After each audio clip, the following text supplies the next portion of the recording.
Okay, welcome to week 6, right? This is week 6 of quantum field theory. We are making good progress. Last time we began to speak about interactions, and we spoke about how we tackle interactions in quantum field theory. And the big sort of revelation we had, not surprisingly, is we have to use perturbation theory, that we cannot solve this problem exactly. So that was the big kicker of last week. We looked at Dyson's expansion, and we found out that we can split up the Hamiltonian into a free part and an interaction part. And we can do a lot of the things we did in quantum mechanics with perturbation theory. I mean, it looks kind of very similar.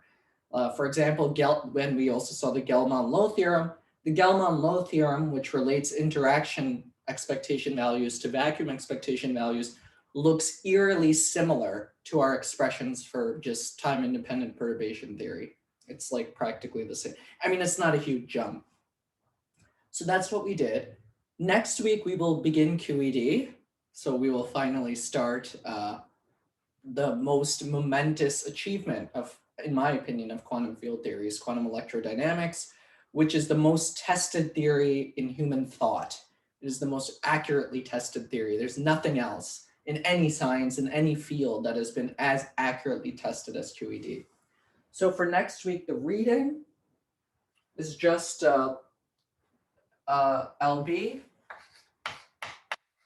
chapter 39 and 40, which should get you acquainted with some of the basic scattering stuff we will be looking at, and it will also show you some of the calculations that come up in QED with some of the spin rules that we'll use. So that's for next class. It's very short reading, so take this week to catch up on anything that you would like more info on or that kind of thing. Okay. Does anyone have any questions before we get started with today? Okay, today we're going to talk about interactions again, and we are going to finally derive the Feynman rules, okay? So in some sense, today's lecture is kind of like, if you understand today's lecture, everything else will just be adding more sophistication to this. This is like the bedrock kind of thing that you learn. And as we go through all of the other subtleties, then it's just subtleties of the theory that we need to think about. So as you have seen now, Richard Feynman has developed a wonderful way to translate this language of perturbation theory into pictures. He figured out an algorithm where you could literally draw a picture and write down an amplitude. But the underlying physics underneath it is very important. We don't really get anything by just drawing pictures, especially when we get to more complicated theories. And really what you see is that, again, we're going to split up our matrix element into a free part and an interaction part. Last time we saw that the free part of the matrix element can be readily evaluated just using a time-ordered product, right? That's how we evaluate the free part. And the free part will lead to a set of Feynman propagators, right? So you have your free part of the matrix element you want to evaluate. We wrote down the time-ordered product. So let's say we have the time-ordered product of 4 fields.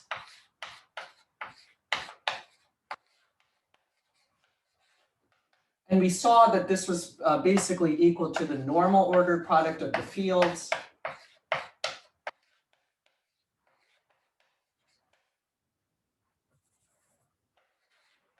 plus a bunch of Feynman, plus a bunch of Wick contractions.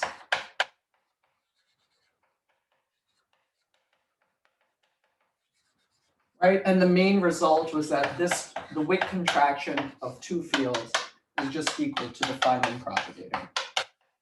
Right, so that was the main result. Right, and now what we're going to see is when we evaluate Dyson's expansion, we're going to get a bunch of contractions between Dyson's expansion and our free parts.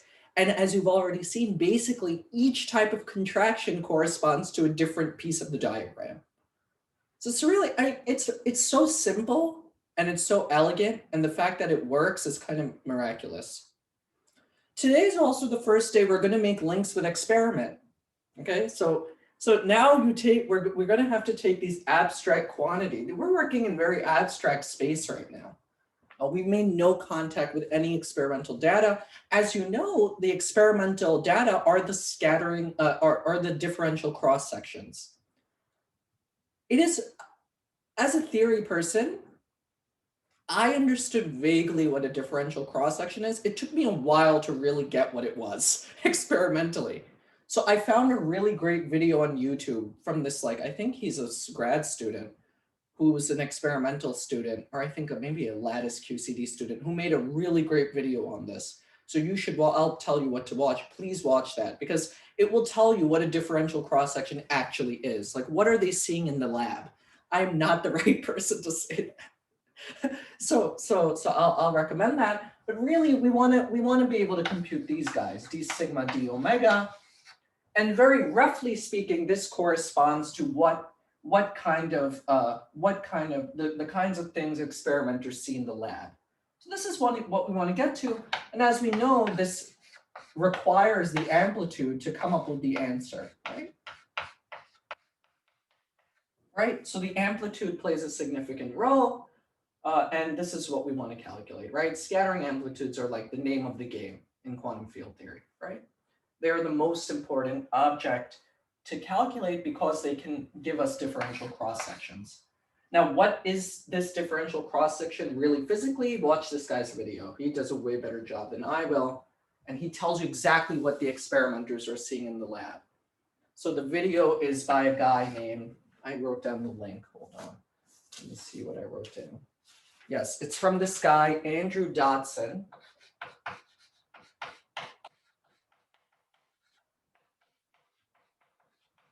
And it's titled, What is a Cross Section? So I would watch that because you will have a deep appreciation. It's very funny. I was watching a video with Brian Greene, and he goes, he said, I found a way to never take a lab as an undergrad. And he said that was the biggest mistake I ever made. And he recounts this experience of being like 40, walking in some conference, and they had a special exhibit where particles were in this vacuum. Not vacuum, but like this kind of like chamber. And he walked in and he remembered being so mesmerized, like the things we actually calculate are real. You know, like they're out there, you know? So sometimes you really need to remind yourself, yes, this is out there. This is not just random things we're writing down. Now, like something like the expressions are very, you've started to realize the motivation is very mathematical, right? But at the end of the day, we want things that people can look at. Otherwise, it's kind of useless. Not kind of, it is useless. There's no point. So please watch that. Okay, so I hope all of this is kind of clear. Now, obviously, as you know, I usually like to recount everything we've done just by jotting it down. There's a lot of sort of motivation that goes into this. There's a lot of thought that goes into this, right? It's not just kind of thrown at you. But anyways, that was where we ended off. And so now the big question of today is, well, how do we evaluate Dyson's series, right? Dyson's expansion, right? That's the question, because that's the part we left out. And that's really the interesting part. So let's begin. So let's just say I have a field phi in a state. How would I describe this? We're going to start very, very simply, and then we're going to build up. So obviously, it's going to be some plane wave, d3k, 2 pi cubed over 1 to ek for my energy part, right? So that's just my standard normalization, 5k, and we'll say that this guy is acting on some state vector k. Okay, so I've set up an object like this, and I want to write down a wave packet for phi. So for a wave packet for phi, we have the standard normalizations that this inner product is equal to 1.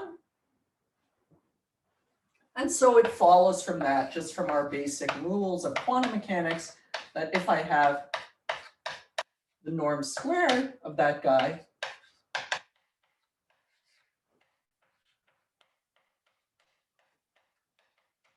I get 1. Okay, so this is just my standard. So I'm just basically saying I've created a wave packet. I've called it phi, right? It's acting on some state, and I have normal normalization. If I take the scalar product of the two, I should get 1. If I take the norm squared, I should get 1. Very, very basic stuff.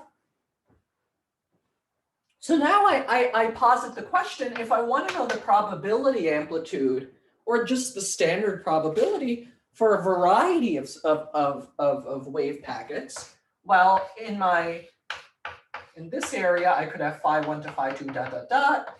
And then I posit that I begin with 2 wave packets, phi A and phi B. Okay, and that's how I compute the probability. Okay. Now let's think about this. We have been using the language of creation and annihilation for our broadcasts, but we haven't really explicitly seen how this works. Today, we're going to explicitly see that. So of course, this is my in state, right? These are my in states. So that is important. And these are my out states. Okay, and as you can see, when you looked at the S matrix stuff, that's how they write it. They write in, and they write out. That's just like common things people write. Now, I like to make one subtlety very clear before we continue. So there's this issue with time, okay, that we need to talk about. So whenever we talk about out states and in states, or in states and out states, mathematically we have to be a little subtle. And we say that we're really talking about particles coming from the far past and going to the far future. What do we mean by that? It's kind of like a subtle thing. It doesn't really matter in your calculation. But what you're saying is if particles are starting from the far past, they're totally free. They start off totally free. They interact at just one singular point, right? And then they move on in the far future and come off and stay free, okay, from one another. So that's, you're going to, I don't know if, I think Lancaster talks about this whole far past and far future idea.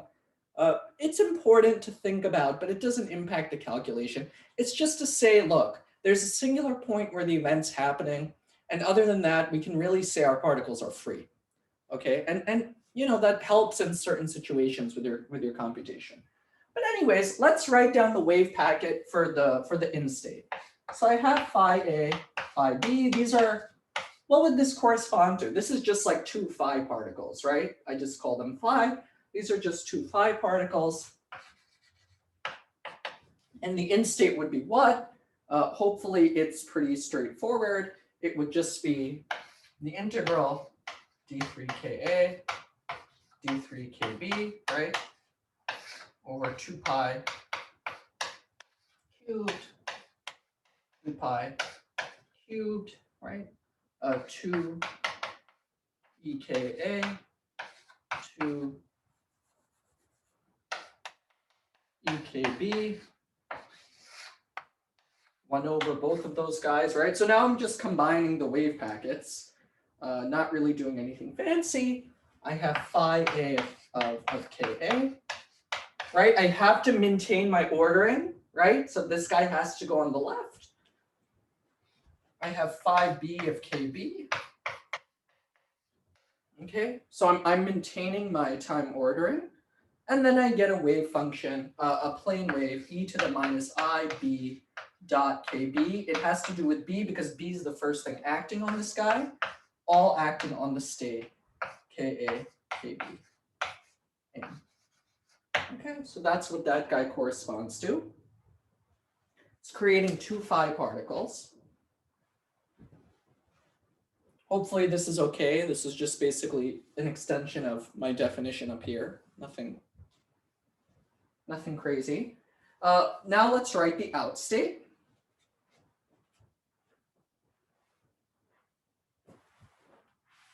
Okay, the out state, very similarly, I can write it in the following form. So my out state now I can write as a bunch of p particles with momentum p. Call this the out state. Okay, And this equals what? Well, this is going to just be the sum over all of the momentas. Right, so a multiplicative sum because I'm multiplying all of the momentas. d3pf, right? Because I don't know how many states I have here, over 2 pi cubed, I of pf, over square root 2 e, we'll call this pf, depending on how many momentas we have.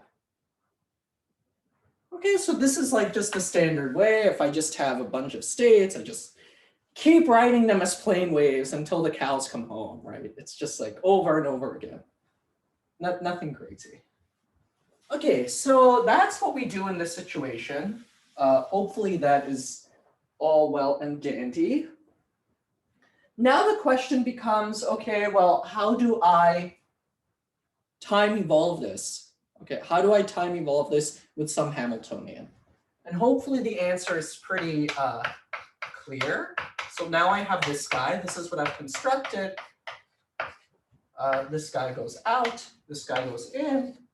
Okay, and now my question is, how do I time evolve this, right? Because I just wrote down the definition for this guy and this guy, but I really have nothing interesting.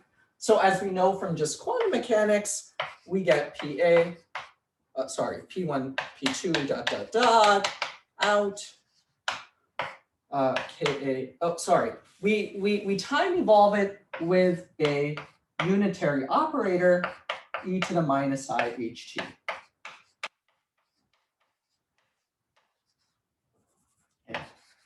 Okay, this is what we know to do, right?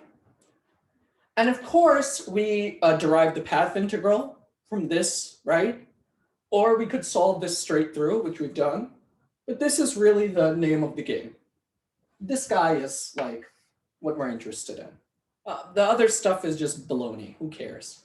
Now, what is the analog of the reason I'm motivating this because I want to show you how this is going to work in QFT. The analog to this in quantum field theory, as you saw, is this. So we're going to take the limit as t goes to infinity. This is just a technical thing to write because of that little subtlety I mentioned at the beginning. We have P1, P2, dot, dot, dot, out state. And then we have our beautiful S, and we have Ka, Kb as the end state. There we go. This is our star this guy forever. This is one of my favorite things to write down. Because in a sense, it really captures everything. You don't even, and where this guy is what we call the S matrix. Now, we call it a matrix because, as you might remember, we can actually put all of these values into a matrix, right? These are matrix elements, right? As we've discussed many times. So that's why it's called an S matrix. Now, again, not every part of this S matrix is going to be interesting, right? There's going to be pieces of the S matrix that are like free parts that don't correspond to interactions. And there's going to be parts of the S matrix that are corresponding to interactions. So what we normally do is we split up this S matrix, right? As you've seen. And what we do is we take our S matrix and we write it in the following way. 1 plus IT, capital T. Okay, where 1 is just the identity element. So it corresponds to all of the free parts. And IT corresponds to all of the interaction parts. And T we usually call the transition matrix. So really what we're really interested in then is the limit as t goes to infinity of P1, P2 as our out states, IT, Ka, Kb, N. Okay, so that's what we're really interested in. And you might have already seen in Lancaster-Blundell that they do the same thing because certain pieces just don't make a difference to the amplitude. For example, you've already heard this, but if you have disconnected diagrams, they don't even make an amplitude, right? So there are just certain pieces that don't matter. So that's what we do there. Okay, any questions? Did you say it was called the transition matrix? Yes. Okay. The reason it's called that, there's a particular reason it is called that, because when you learn thermodynamics or statistical mechanics, this is a very important piece, and it actually has to do with the same kind of thing, the splitting of the Hamiltonian. So, in fact, quantum mechanics comes from a contradiction between E and M and statistical mechanics. That was really the origin of quantum mechanics. But that's not for today. That's for another day. Okay. So now let's keep going. Let's keep motivating this. So now I've described the main object.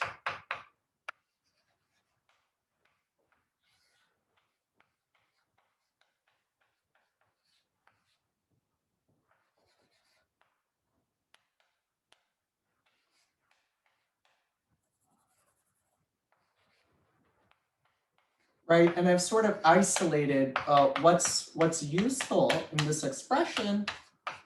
And now the question is, well, what can I do with it? And that's what we're going to talk about now. So really, what is this guy equal to? This is just equal to this. So I get a normalization 2 pi to the 4th,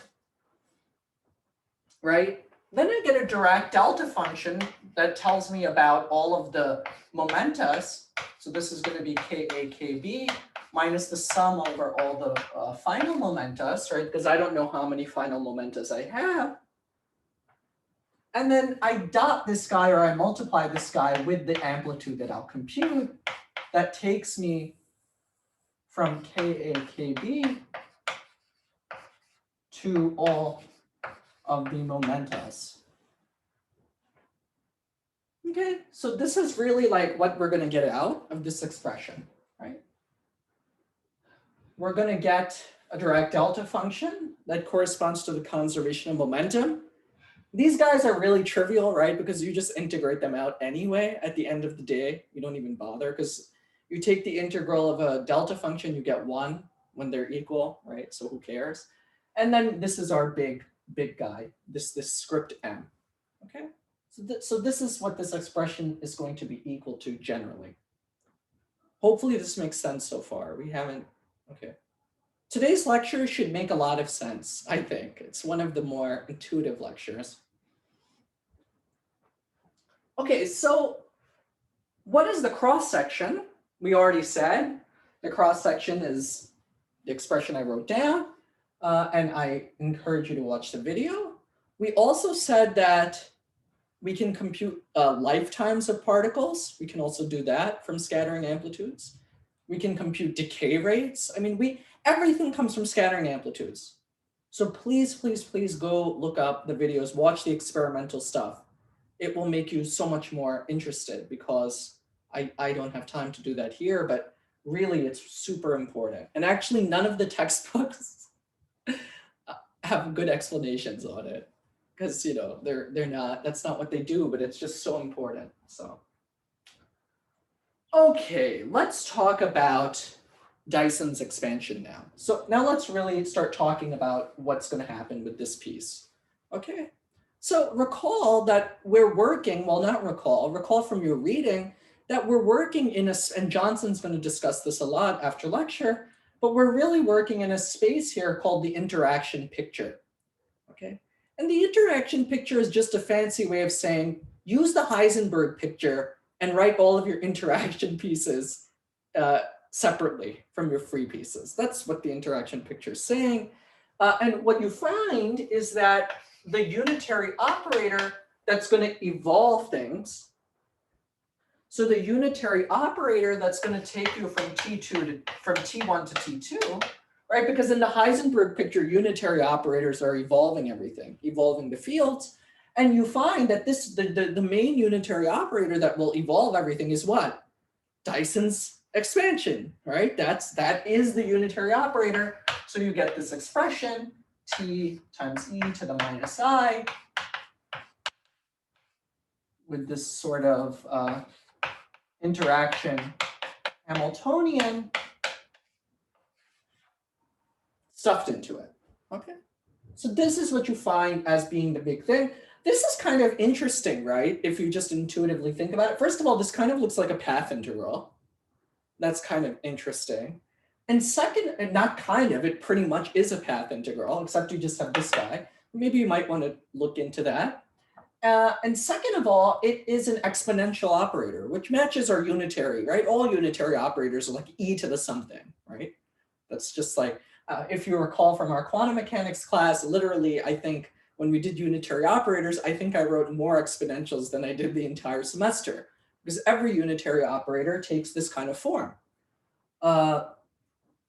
So good. So this is our main operator that's going to be evolving the states.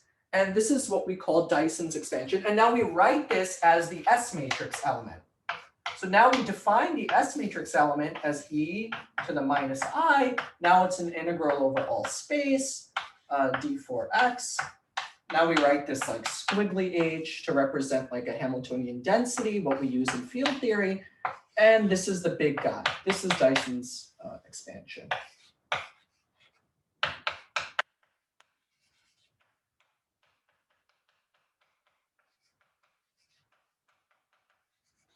Okay. So this is what we call our S matrix. Okay, and now what you're going to find is, okay, this is just going to have a bunch of fields and coupling constant terms, right? That's what we're putting into here. And what's going to happen is all of these, the terms in this expansion are going to contract with these kinds of terms. Okay, and from those contractions, you get different pieces of the amplitude. So it's all sort of a nice story. And so what is the natural thing to do here? Let's write this in a power series, right? And let's write it out. I don't have any interaction Hamiltonian, so let's just write this out as a power series, a general power series, okay? Shall we do that? Let's do that. So if I write this out in a power series, actually, let me write this up top because the expression is kind of long.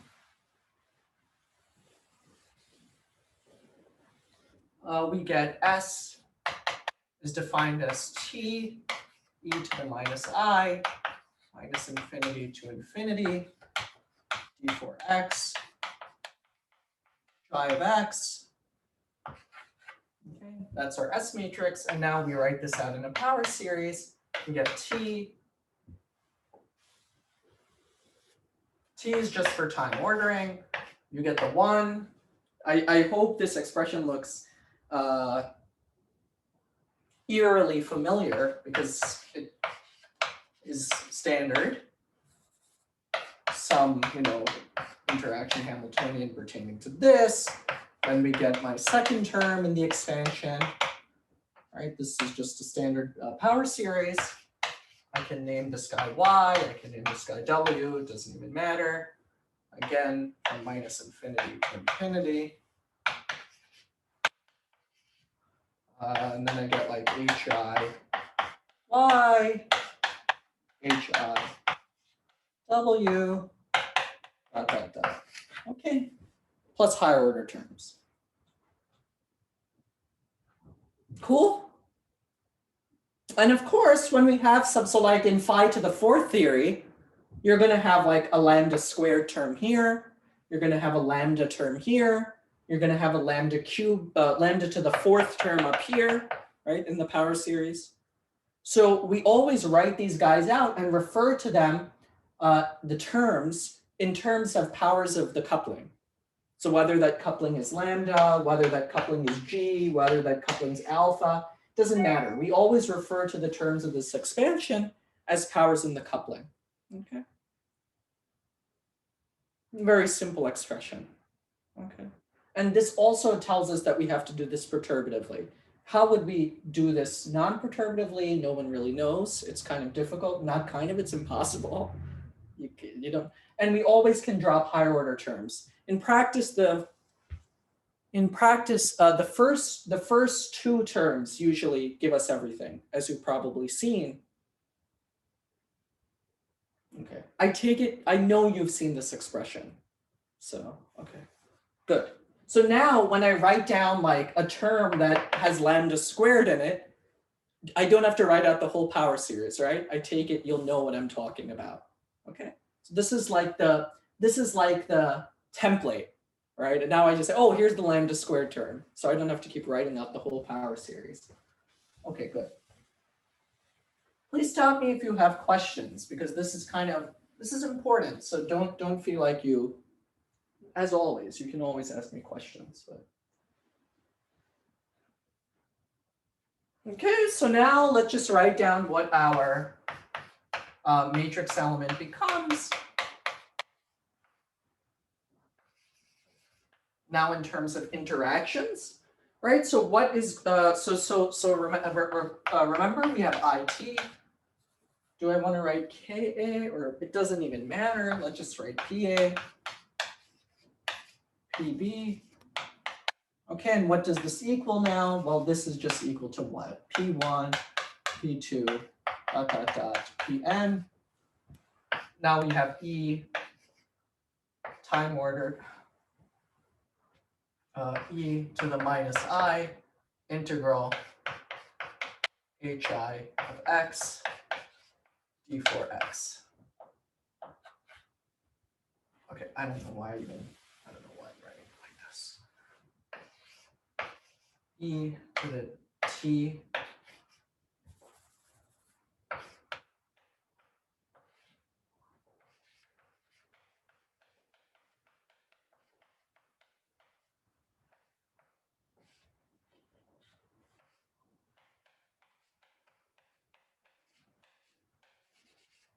Okay, so that's what's subbed in. Right in the middle. That's what takes over IT. Cool?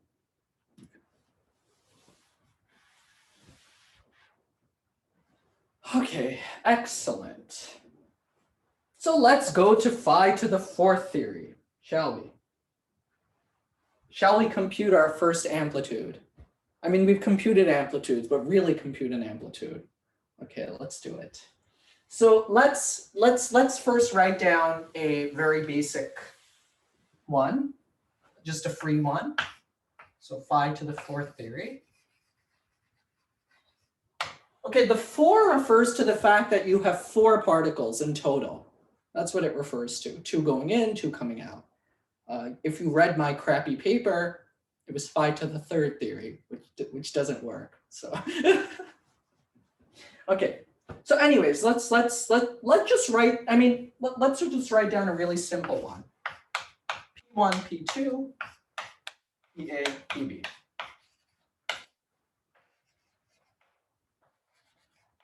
And you guys should already be going, oh, I know the Feynman diagram to that, right? It's so easy. Like you can just draw the Feynman diagram, but let's actually write it down. Okay. So what am I going to get? First I'm going to get all of the normalizations. So 2E1, 2E2, 2EA, 2EB. So an energy for each, square root all of them, right? That's just like my standard thing. And then I'm actually going to write this out in terms of creation and annihilation operators. So I have the free vacuum now, no interaction. I have the free vacuum. And what am I going to get? I'm going to first get annihilation operators. So this is A1, A2 corresponding to this. Or you know what? We'll call this a P1.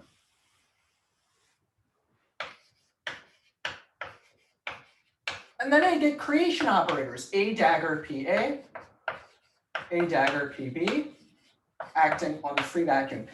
Notice these are normal ordered. All right, these are normal ordered. Okay. And now what is this going to equal? This is like your first amplitude, and you're gonna learn so much, because what do I get? First of all, I get some energies. We'll say 2EA, 2EB. I'll explain all of this. Okay, and now you better be going, okay, you better be getting some Dirac delta functions. So we get 2 pi to the 6th, just multiplying, delta cubed, okay, PA minus P1 times D3, PB minus P2 plus, now I'm going to get more delta functions. Delta 3, PA minus P2, delta 3, PB minus P1. Okay, let's break this down.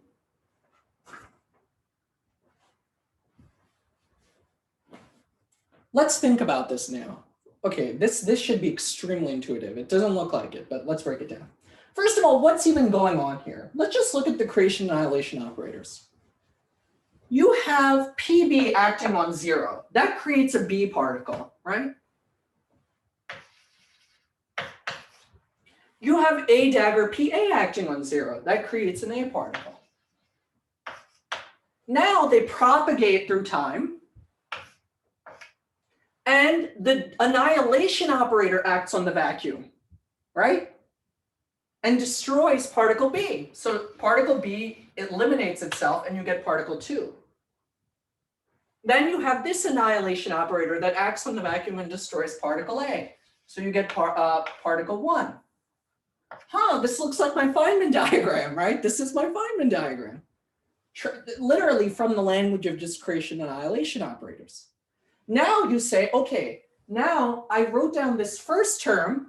This corresponds to exactly this, right? I have a delta function for PA minus P1. That tells me that momentum is conserved along this line. And I have a delta function for PB minus P2. That tells me momentum is conserved along this line. Why? Because the direct delta function equals 1 when what? When this guy equals 0, right? So when these two momentums are equal, you get a 0. That's what you want. You want the momentum to be the same. So beautiful. We literally just got this picture from both the creation annihilation description and the delta functions. Now, why do I have this added term?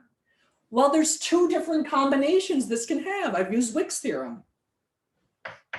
Right? The second combination could be that PA goes to P2 and PB goes to P1. That's the only other combination I have.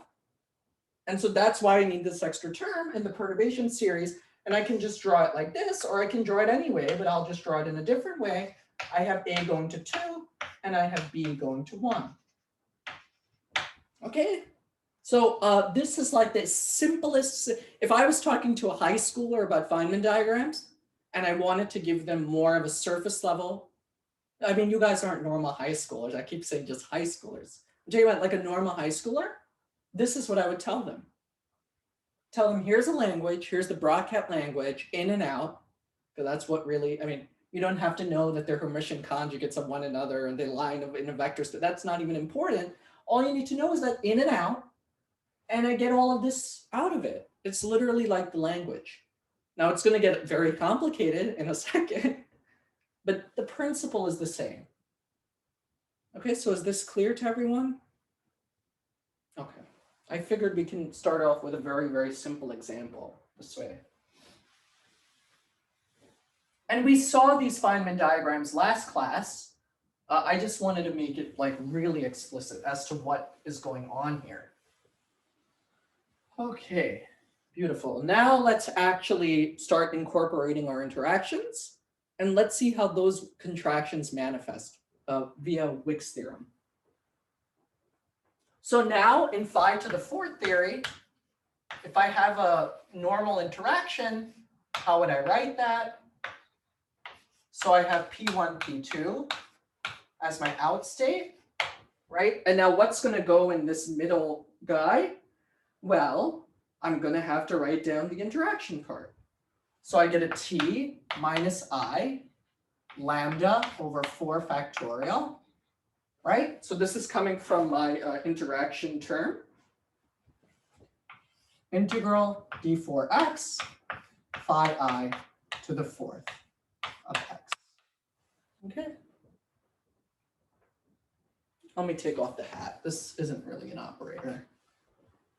PA, PB, out. Cool. So now I have an interaction from my Lagrangian, right? What's the Lagrangian again in phi to the 4th?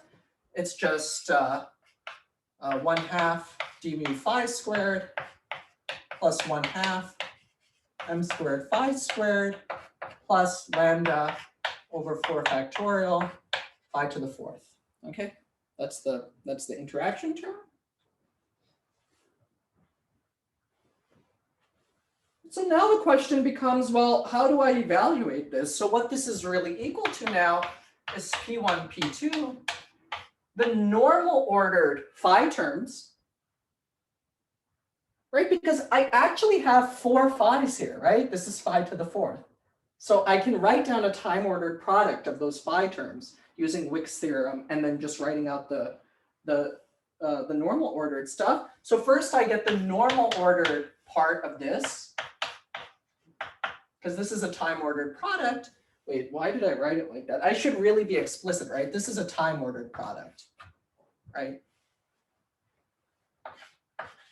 So I get the normal ordered part of all of this, plus all contractions from Wick's theorem. This is out, and then I have PA and PBN. So it's the same thing as what we did in the free theory, where we got a bunch of Feynman propagators, right? Except now we have to figure out how do we write down the time ordered product of an interaction term. And that is like, it's the same thing. It's just really complicated because you have a lot of pieces moving around now, right? And as you've read in chapter 22 with the functional method, you can sort of take all of this and put it into something called a functional derivative. And you basically get everything back. You get all the Green's functions back. So that will be the path integral. So there's 2 methods of doing this kind of thing. We're doing it the standard way, because that's what I like starting with. And then eventually we'll learn how to put this into another algorithm called the path integral. Both are equivalent.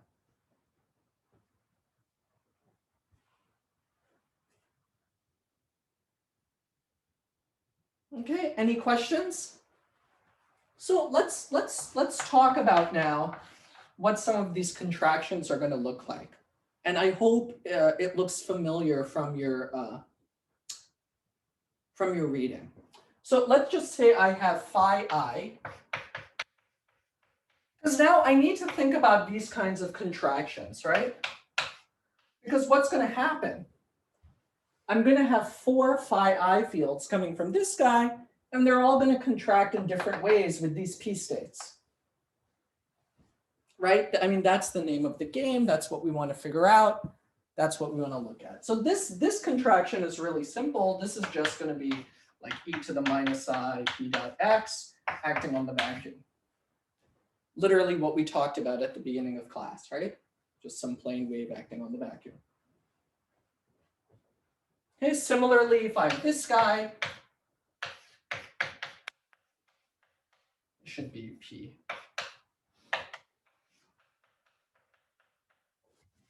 Kept a bra there.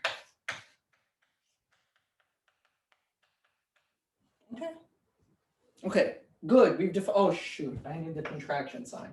I always forget the contraction sign, so if I do, remind me.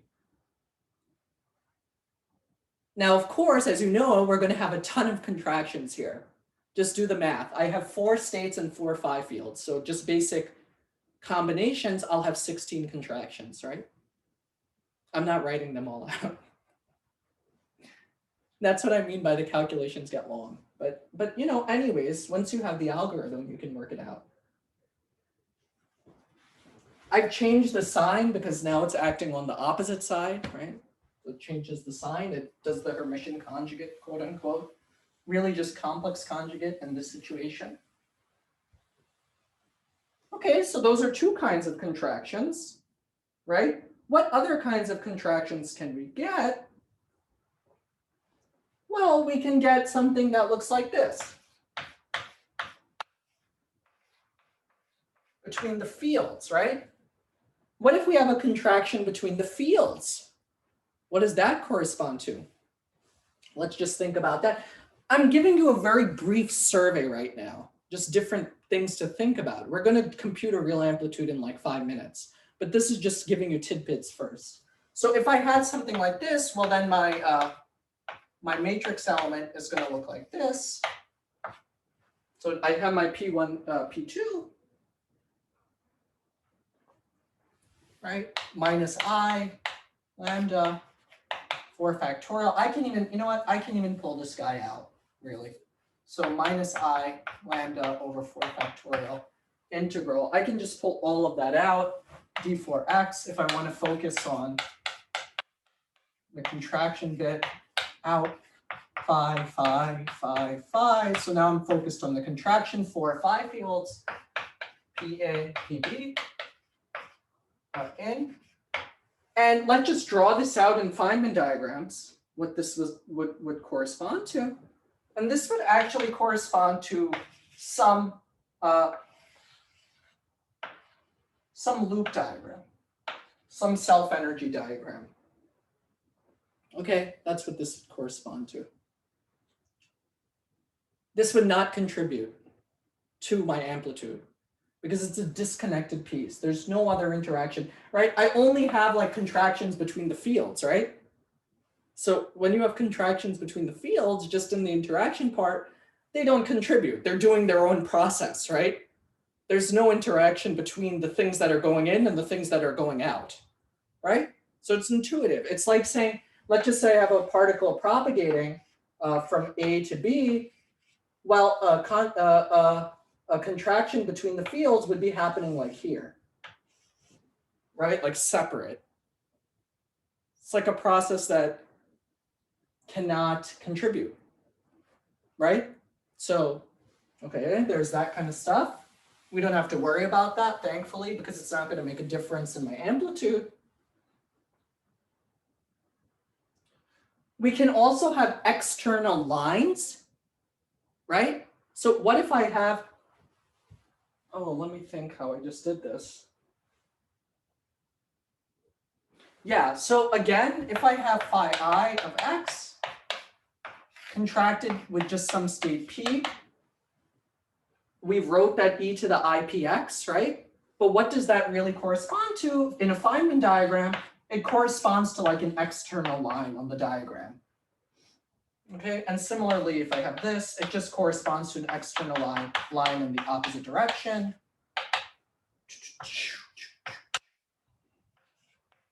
You guys should already, this should also be intuitive because why? These guys are going to contribute like ones.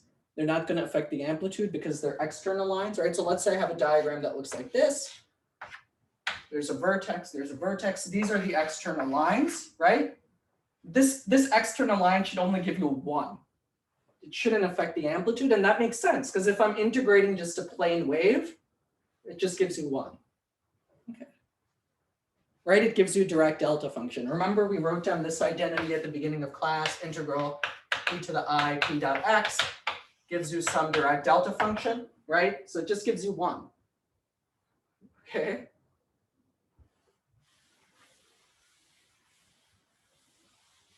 Is everything okay so far? Okay. It's nothing nuts.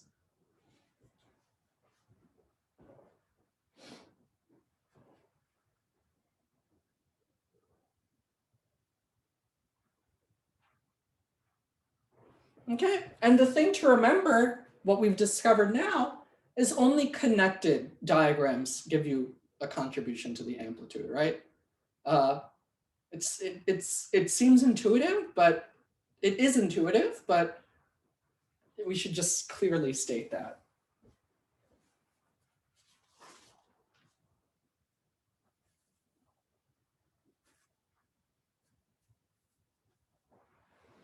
Okay, so what if I want to compute the amplitude of this Feynman diagram?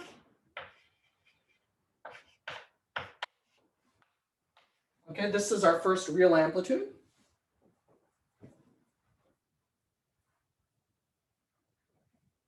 It doesn't matter what's going to what. And you should automatically say, okay, now I have some rules. Okay, so here's the way you could do this. You could write down the whole matrix element with i's and with the perturbation expansion and do all the contraction. Exactly, Jenna's shaking her head. That's the right thing. Because literally now I've given you all the rules to just straight away write this amplitude, right? You have 4 external lines, right? And you have 1 vertex, right? And we know the vertex is just proportional to the coupling, right? Or equal to the coupling. So if I want to write this out in like crazy language, I could write this out in this way. So really I could write this as minus I lambda over 4 factorial integral d4x. And then I get like a plane wave coming from the external lines, right? So I get like minus I PA plus PB minus P1 minus P2, right? So I could write it like this, dotted with all the x's, who cares, right? Because all I have here are 4 external lines and a vertex, right? So this will be the amplitude. And now when I just write this out, I get the amplitude. I get a minus I. Oh, by the way, I need to multiply this by 4 factorial to get rid of this. That's that whole symmetry factor business. Don't even worry about it. Just know that all your factorials get the hell out, get out of there at the end, okay? So you have a minus I lambda, 2 pi to the 4th. And you guys should already be going Dirac delta, right? So we get a Dirac delta. Wait, so you get PA plus PB minus P1 minus P2. And this is super intuitive. Why? Because literally we're integrating this exponential. And as you know, when you integrate the exponential, you get the Dirac delta. That's like our favorite integral to use. So that's it. And the rules tell you that. 4 external lines, each external line gets a plane wave. 1 vertex, the vertex gets a vertex factor minus I lambda. Now we have to write down our full amplitude. So what do? We impose momentum conservation. So the Dirac delta function is gone, right? And we get that I script m is equal to minus I lambda. And if we want to get rid of the i's, we just get that script m is equal to lambda. Okay, that's our amplitude. Cool. And if you recall, when we had our class, quantum field theory, the conceptual basis for quantum field theory, I showed you this amplitude, right? And I just spit the rules at you. And then I had the statement that said, we will derive these rules. And we did. This just comes from a simple perturbation series. It's not very complicated. Any questions? I trust you can compute this stuff now a little bit. I hope. Jenna had the right reaction. No need to write out all the perturbation stuff. In fact, you don't even have to write this out. Just cut to the chase. Cut to the chase. Write down, use the rules. You know, eventually, just use the rules. But you have to know where they come from.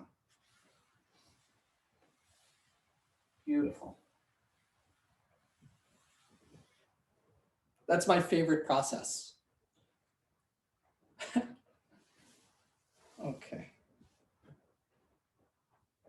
Okay, let's just write down the cross section. So of course, mu squared is just, m squared is going to be lambda squared. And so d sigma d omega is equal to lambda squared over 64 pi squared e squared. Okay, you wrote down your first cross section.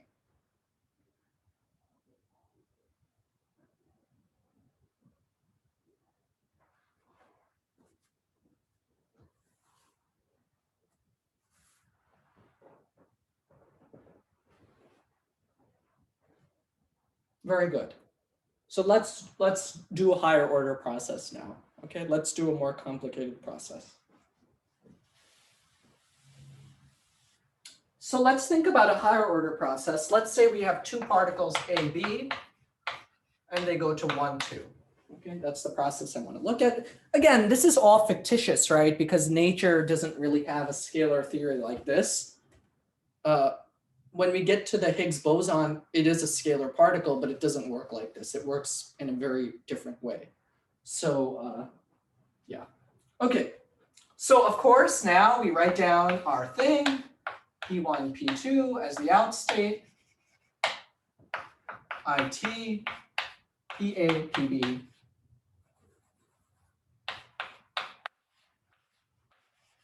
As the in state. I take it that Lancaster-Blundell probably is helping a lot right now, right? Okay, good. Like I said, this would be much more esoteric if you didn't read. Okay, let me think about what higher order process I want to do. Let's see. There's a variety, right? There are many, many different processes we could do because it's a perturbation series. There's a wide variety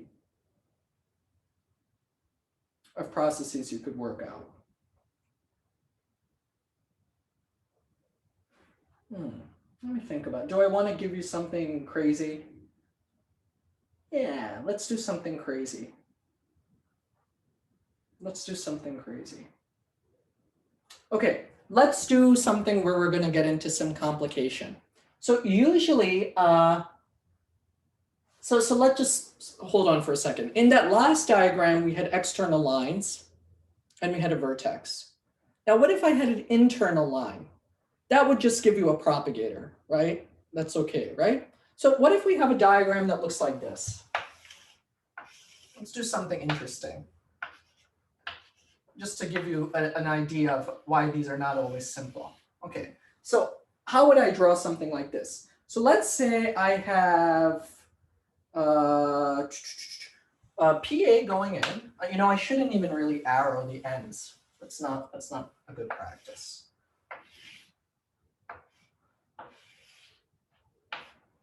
So let's say I have PA going in, PB going in as well, okay? And what's coming out is P1 and P2. You know what, I'm gonna redraw this. It's not, I need a bigger drawing.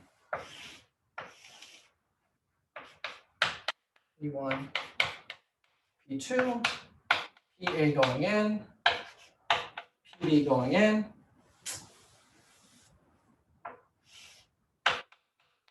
PB going in, and along the way, something happens where this guy, like, I don't know, disappears and emits some random particle, a virtual particle that comes around, and we have a P, and then it gives off a momentum P prime after the emission.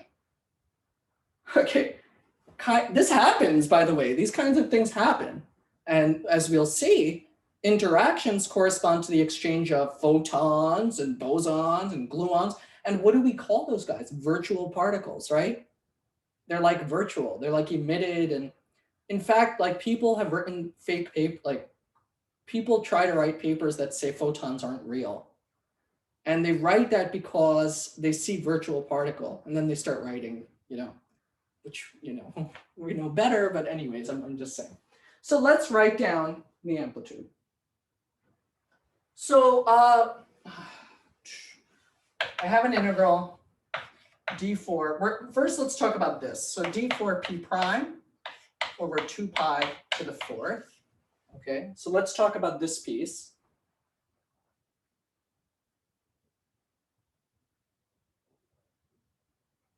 Okay, and I'm gonna get a propagator. I'm gonna get a propagator because this guy is considered to be an internal line. Okay, loops are considered to be an internal line. So I get an I over p prime squared minus m squared, right? So this is my propagator corresponding to this momentum, right? Because we're working in the free theory. And then obviously I'm going to need a propagator for this.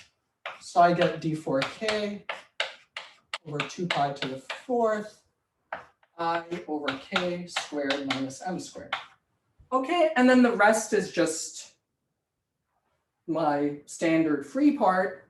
So then I just get a times minus I lambda, 2 pi to the 4th, right? This is now just a bunch of free stuff going on, right? With one vertex, that's where this minus I lambda comes from.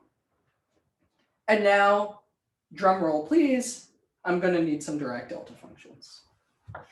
So delta to the 4th, we can talk about this vertex and say PA plus PB minus P1 minus P2. But remember, we also have another vertex here, right? This is a vertex. So we're going to need another vertex factor, and we're going to need another delta function. This time PB is going in to that vertex and P prime is going out. So that's the full amplitude.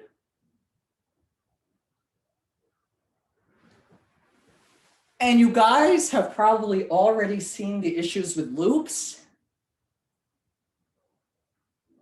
So if you work this out, you will find out, you can show this to Johnson, this integral is not doable. It's divergent, okay? And I won't do that. I just want to show you an example of this, just because you need to see it. So if we integrate over P prime and P, over P prime and K, and do all of that stuff, we're going to get something that looks like 1 over 0. Or not 0 exactly, but the limit as something, it's going to be going to 0. And that comes from the fact that we're working on shell. P squared equals m squared, that's the first part, we're on shell. And also, this integral just diverges. It's not doable. So you may have seen that when you have loops, so big problems, sad face. When you have loops, you get all of this crazy stuff. We are going to spend a lot of time on that. I'm not going to do that now. I just wanted to show you one example of that. This is where our renormalization comes into the story. Okay, but we're sort of going to work through quantum electrodynamics and then learn renormalization as we do it, as it comes up in QED. Okay, that's just another kind of. And as you guys know, there are lots of other diagrams. There are like tadpole diagrams, right? You might have read about in there. But we have all kinds of crazy names for them. There's tons. So just read that and you will see. So now we can write down a formula, a beautiful formula for our S matrix elements. Okay. And again, the S matrix elements are I mu, right? Dotted with the delta functions.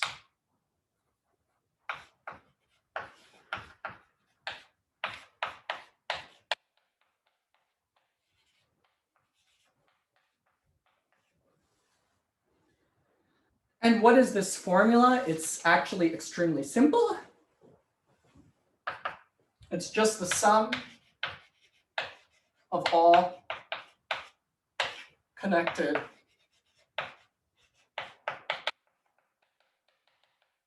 diagrams. Or we'll give him credit, Feynman diagrams.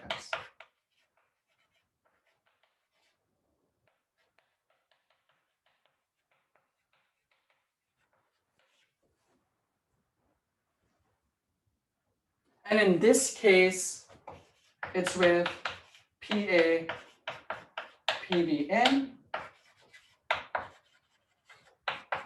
and PF out, in this case. Kind of neat, right? Kind of cool that we can distill everything into like a sentence. So now, if you're at a dinner party when Corona leaves us, you can tell your buddies, it's really simple. You just have to add up all the diagrams. That's it. That tells the whole story.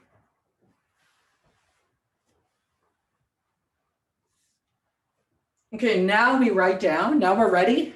We are ready to write down the celebrated momentum space Feynman rules. Shall we do it? Once and for all. So let's write down the phi to the fourth momentum space Feynman rules. So 5 to the 4th rules.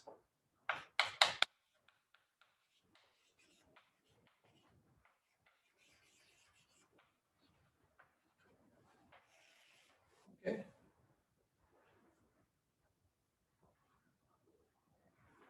So internal lines get a propagator.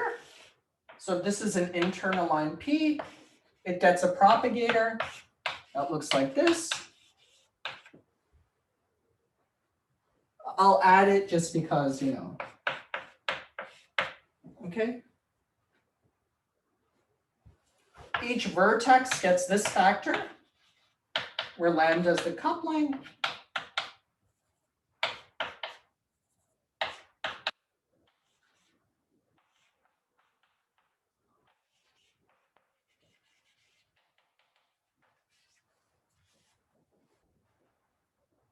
Each external line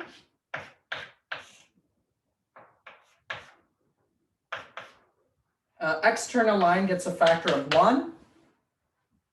Or really, it gets that, that e to the minus I p dot x, right? That's integrated over. All right, so this is like if you don't want to write down the integral at all, right? This is what goes into IM. So that's why I just write 1. Okay, and then we imply momentum conservation at each vertex. So each vertex gets a delta function, okay, that describes the ingoing and outflowing momenta.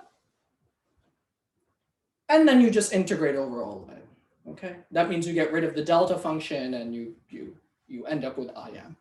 So you just integrate over all of this, okay? Now, it is so important, and this is still abstract.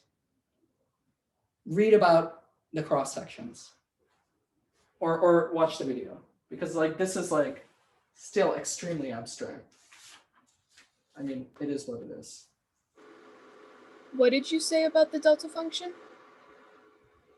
Oh, once you have the delta functions written down, right? We just integrate over them. So we do like an integral. This guy, we're going to have some delta functions, right? And then that gets rid of them, right? Because we just get 1. Yeah, but you said it comes from a part of the diagram, right? Yes, good. So the delta functions come from what the momentum, the ingoing and outgoing momentum at each vertex. Okay. Right? So like, let's say this is P1, this is P2, this is PA, this is PB. I have one vertex, it's going to get a delta function. P1 and P2 are going in, right? So it's just P1 plus P2 minus PA minus PB. Okay, thank you. And in the case with the little loop, we had a vertex that where the loop came back on that external line. And so it was kind of like its own diagram we had to think about. Okay. Cool. Okay, let's write down the rules for fermions now. Okay. The only complication is going to be the sign, right? That's kind of the only complication. And then we'll do Yukawa theory. We can take a 2-minute break. So let's come back at 42. And then we'll write down the rules for fermions and we will do Yukawa theory. So if you need to stretch, now's your time. I need to do my stretch.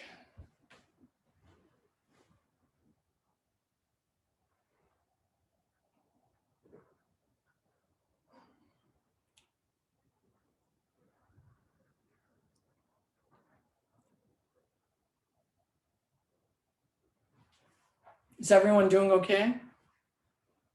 Okay.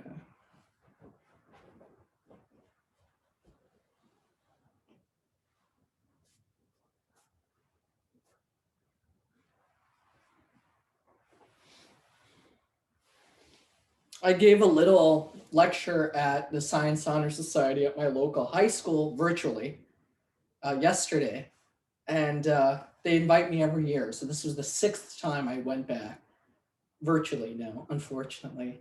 And I made little drawings. So maybe one day, if we want to break from lecture, I can give you guys this fun talk. Maybe next week. No, I think we should do QED a little bit. Then we'll take a break and I'll give you a fun talk one day. Because, you know, we need a break once in a while from all of the technical details.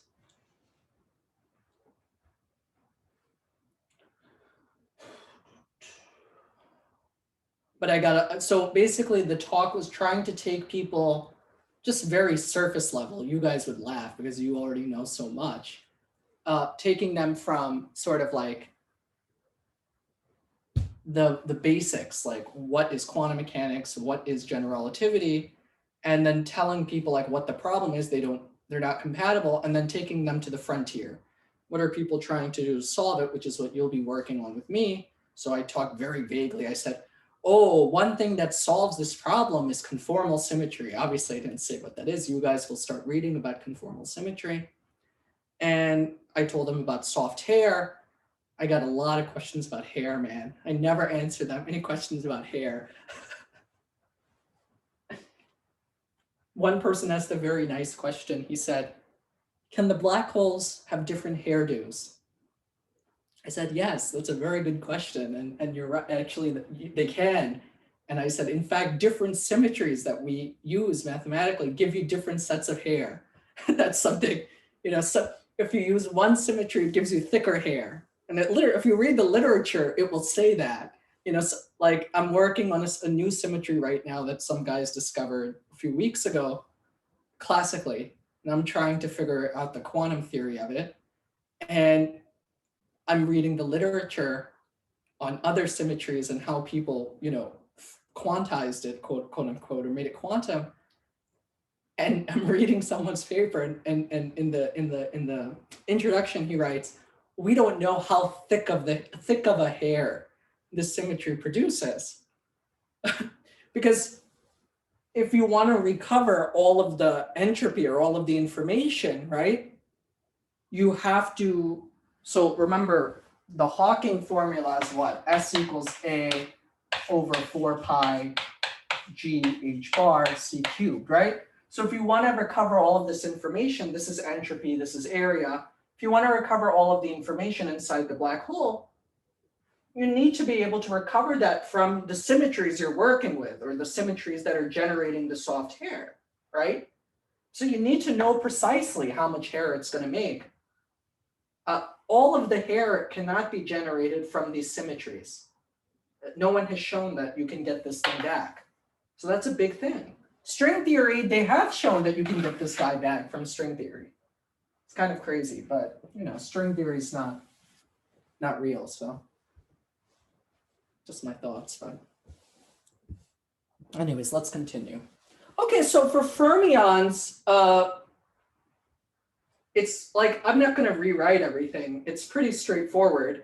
The complication is going to come only from this sign change. And really, like, in quantum electrodynamics, we're dealing with fermions, remember, but there's added complication, right? Because the electron's fine, right? The electron has spin, and we've talked about that. But photons have polarization, right? It's not just, they're spin 1. So we don't have to worry about their spin, but they have polarization. So there's more complication, and they're vector particles. We consider them to be behaving like a vector field. So let's just write down what the contraction would look like. So again, if I had a time-ordered product of fermions, I'm just going to write this down just so you see it. So let's say I had a time-ordered product of fermions. Now I have psi x, psi bar y, right? So now I write it with the adjoint because I want the sign change. Okay, I just get the normal ordered product of psi x, psi bar y, right, plus this contraction.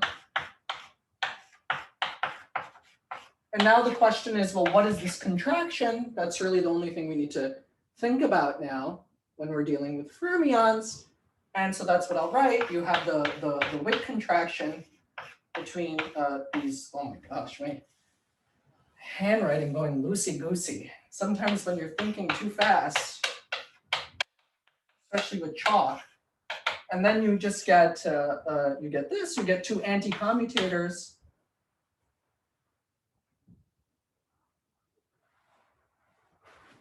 All right, psi dagger of x, psi bar of y.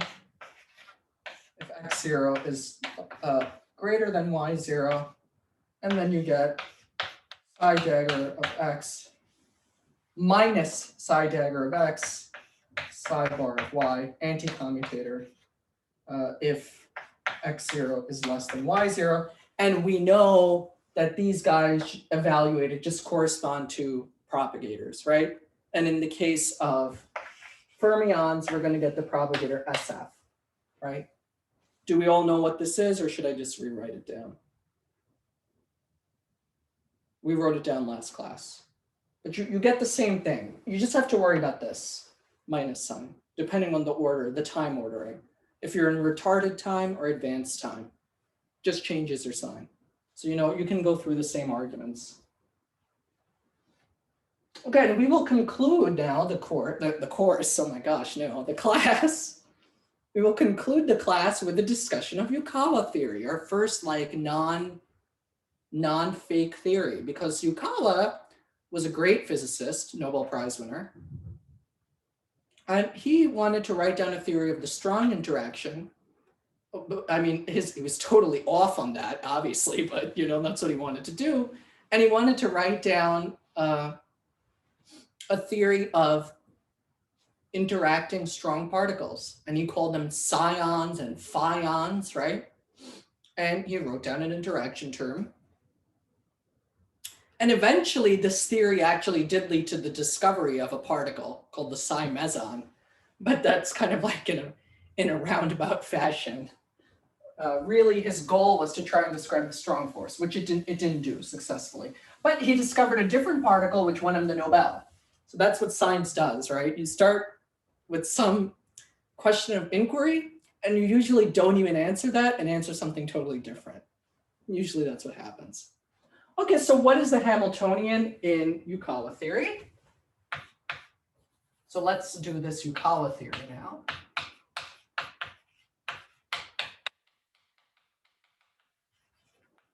Which I believe is also covered in the book, right? Man, I love Lancaster Blundell, man. These guys are the heroes of my day, of your day, not my day. I had to sloth through it. So H equals H Dirac plus H Klein-Gordon plus what? Now we're going to need an interaction term. Plus D3x G psi bar psi phi. Okay, that's my interaction term.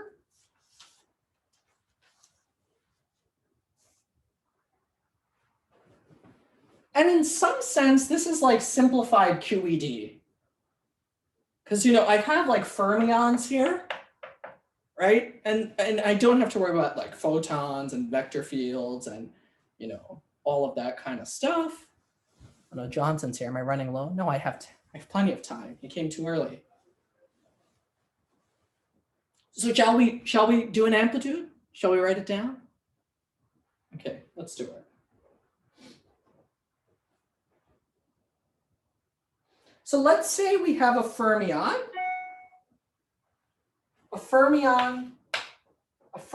with momentum P plus a fermion with momentum K going to a fermion with momentum P prime plus a fermion with momentum K prime. And they're exchanging a scalar particle. Okay, so phi I is like the interaction. So let's write down the matrix element. So of course I have P prime and K prime in my out state. All right. Now we have to write down the time ordered product of the interaction pieces. T 1 over 2. Don't worry about all of the factorial stuff.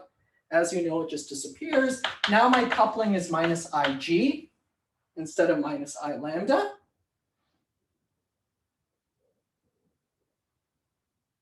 All right, and I get an integral d4x psi bar I coming from the interaction term psi I phi I, right? Instead of phi to the fourth, now I have these guys.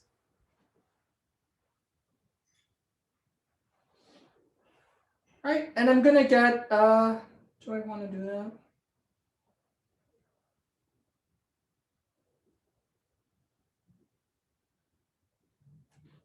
Yeah, you know what? Let's just say they have another interaction. Let's make this a little more complicated. Then I get another guy, minus IG. Do I have to change my integral? Yeah, d4y psi bar I psi f p and k. Okay, that's my matrix element. I just wanted to put another interaction. I don't know, you can make up a diagram for this.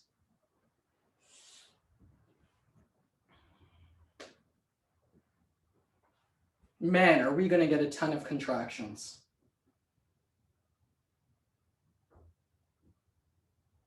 Now recall that you're going to start getting the spinors, U and V and U bar and V bar. So now if you have the contraction of the bra raquette with psi or psi bar, you're going to get a spinner attached to that plane wave because it's a fermion, right? You're not just going to get the plane wave. Now you're just going to get a bunch of spinners. So let me write down, I'm gonna erase this. Can I erase this? Okay, and let me write down one set of contractions, okay? This is gonna be a little complicated, but it's okay, it's worth it. So P prime, K prime, I have to be neat because it's gonna be a mess otherwise if I'm not neat. Okay. So again, I just have my standard thing, 1 over 2 factorial minus IG integral d4x. You know what? I'm setting myself up for failure because I need some room to be able to draw those contractions. So let's be kind here to myself. Let me give myself room. Okay, minus IG d4x psi bar I psi I phi I minus IG d4y psi bar I, phi I on P and K going in. Okay, we just wrote that. Now let's write down some. So I'll have P bar go to, I don't know, go to this psi bar I. That's the contraction. I'll have K prime go to this first psi bar I. Here we go. Now we have to follow the map. I'll have psi go to this final K.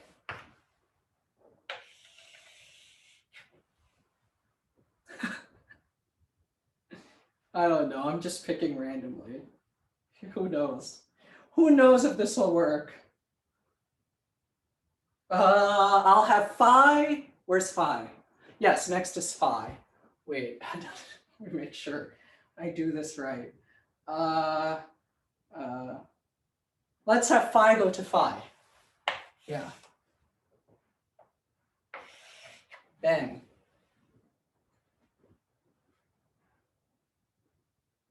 That should be it. I think I got everything. Yeah. Oh no, I have one more psi left. Ooh. Okay, I'll have psi go to P. Bang. There we go. They're all taken care of. I forgot one. I took care of it, don't worry. Now we have to write out everything. So, okay, there's a famous story. Johnson, I'm going to need an extra 5-10 minutes today. Sorry. As usual, right? There's a famous story. Gell-Mann's teaching a class on quantum field theory because you're going to learn about Gell-Mann more today. And a student asked Gell-Mann, what's our method for solving problems in this class? And Gell-Mann gives the answer. And the student asks, what's Feynman's method? Because you know, Gell-Mann and Feynman had offices right next to each other at Caltech.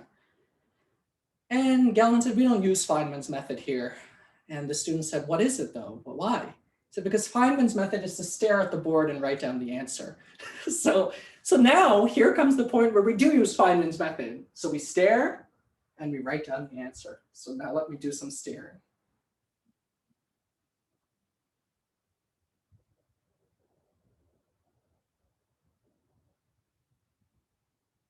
Okay, anyways, the simple part is this minus IG squared. Okay, I took care of that. I need to multiply those. Okay, and I know I'm going to get some integral d4q over 2 pi to the 4th.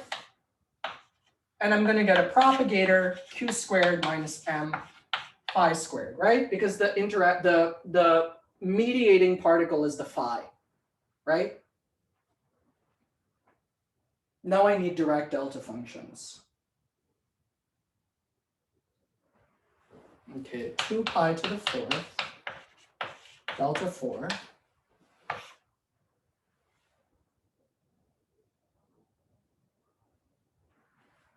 P prime minus P minus,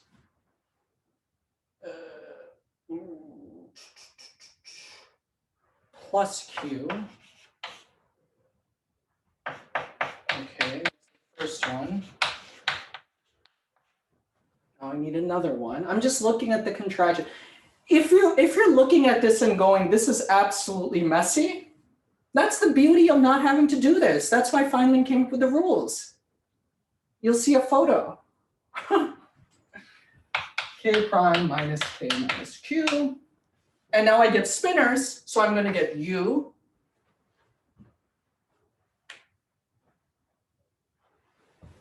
U bar of P prime, U of P, U bar of K prime, U of K. Remember, I have no antiparticles here. So everything gets a U. Remember, antiparticles get the V. I have two outgoing particles, so they get the bars labeled by P prime and K prime, and two ingoing particles. Those are my spinors. That looks right to me, based on the contractions I wrote down. Oh my God, I should have made this easier. I picked the most random one. Wait a second. P prime goes to, wait, K prime minus K. Yes, it's good. Does it really matter, guys? You can write down a random one, but anyways, it's good, it's good, it's good. Okay, and now when we do our procedure where we integrate, can I erase all of this? Good, okay. Now when we do our, you just match it up with the Wick contractions. It's not a big deal. Now when we integrate over the delta functions, we get our IM. At least this step should be easy from here to there, even if you didn't follow the contractions. And you just get minus IG squared, right? Q squared minus M5 squared, just from that propagator with all your spinors. That's what ends up remaining anyway. So Yukawa was not successful in coming up with a theory of the strong force. But I mean, from here to here is easy, right? Yeah? Okay, okay. Okay, fine. If you feel ambitious, you can go through all my contractions, but I'm pretty sure I did it right.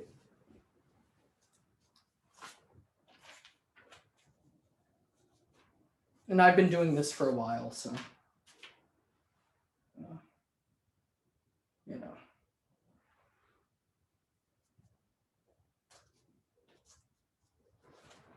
Okay, any questions before we wrap up? Okay, let's write down officially the rules for fermions, shall we? Just like we listed them out. I hope it's straightforward. It all comes down to the way you're writing down the contractions, right? And in practice, you don't write down all of the contractions, right? In practice, you draw a diagram and you compute the amplitude, and that contributes on its own to your perturbation series. You don't have to write down all the contractions. I mean, imagine doing that 16 times. No, in that case, I had 3, so 6 times. Not as bad, but still pretty bad. Right? No, 12. 4 particles, and then 3 like interaction pieces. So, you know, not as bad, but still pretty bad. So, okay, let's write down the rules for fermions. So here, you know what? I'll be nice. I'll draw down a diagram for what we just computed. How about that? So it's not as archaic.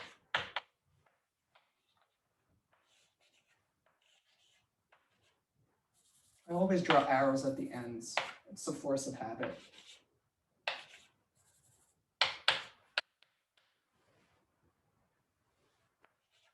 Okay, so the dotted line is a scalar particle, phi. And the solid lines are fermions. I had 2 vertices, remember? So 2 interaction points. That's why I had those 2 minus IGs. I had a P and a K going in, exchanging a Q, and a K prime and a P prime going out. Cool? Does this make it a little less esoteric? Okay. So this is why I called it simplified QED, because it's basically QED where I have fermions going in. The only difference between this and QED is the interaction particle will be an electron, a photon. So we're going to have to take care of polarizations. But this is basically QED. We have spinors and everything. So now in this theory, here, you know what? I'm going to even write down all the contractions for you, so you don't feel totally scared. This contraction should give what? Should give you a propagator, because it corresponds to the internal line. So I over q squared minus m phi squared plus I epsilon. Cool? Has to do with the internal line.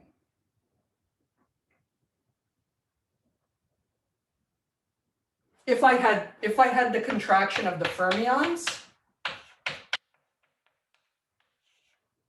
I would get the fermion propagator, right? I would get I p slash plus m over p squared minus m squared plus I epsilon, right? If I had that guy. I don't in this diagram. I would just get the fermion propagator. Okay, the vertex just gives me minus Ig in Yukawa theory. So now you can match up all the contractions, okay? I'm going to give you, you need two more pieces.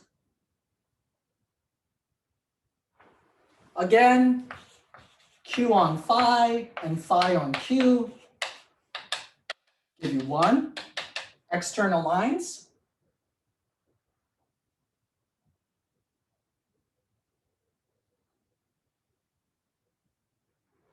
And psi bar on P and S would, actually, let me think.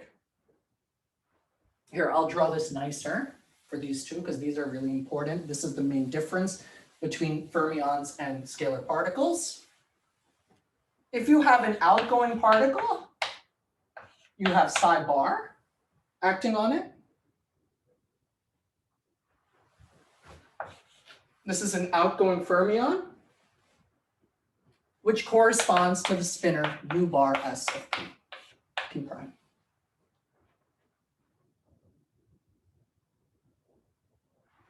And if you have this guy, this contraction, you get us of p. No antiparticles. Antiparticles, you'd write a v and the signs would be a little different.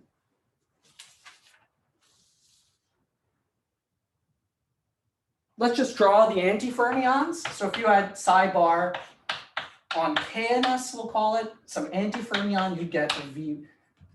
We do this way, so this is outgoing. You have psi bar of, I don't know, whatever, contraction, and you get, what am I saying? V bar S of K prime. We'll call this K prime. We'll call this P prime. Now you have psi acting on K and S. These are antiparticles now, and you have V S of K. Okay, ingoing, outgoing. Outgoing anti, ingoing anti. And those are all of our rules for fermions.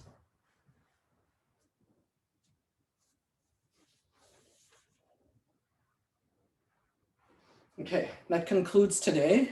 I'll conclude with a few remarks, and then next time we will continue to QED. We basically are doing QED. It's just without the complication of the photon, which makes it. Hopefully that makes it a little less esoteric, that long calculation I did with the crazy contractions. You know, do that calculation with simpler contractions and see if you get the same answer. And draw a diagram. Now you know what each piece corresponds to, right? So just draw the contractions, match up with the pieces, and draw a diagram today. Before dinner, spend half an hour and draw a diagram. See if it works. Okay, it has to work because you need all combinations of contractions. Maybe the combination of contractions you write down doesn't contribute. And in that case, that's what you've discovered. You drew something, and maybe that contributes to the, where's my chalk? That contributes to the 1 in the 1 plus IT instead of the IT. Okay. Okay, very good. Any questions? Okay. Was today a little less confusing than other classes? Okay, very good, very good. I hope so, because this is important.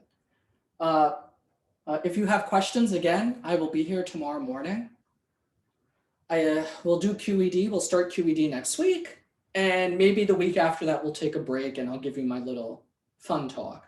And then we'll continue with QED. QED is going to take us until probably the middle of March. And then we're going to, then we have till May. So then we're going to do the weak interaction, the strong interaction, the whole shebang after pretty quickly, and renormalization. Okay, any questions? Okay, great. I will stop recording and turn it over to Johnson. Yeah, if anybody wants a break,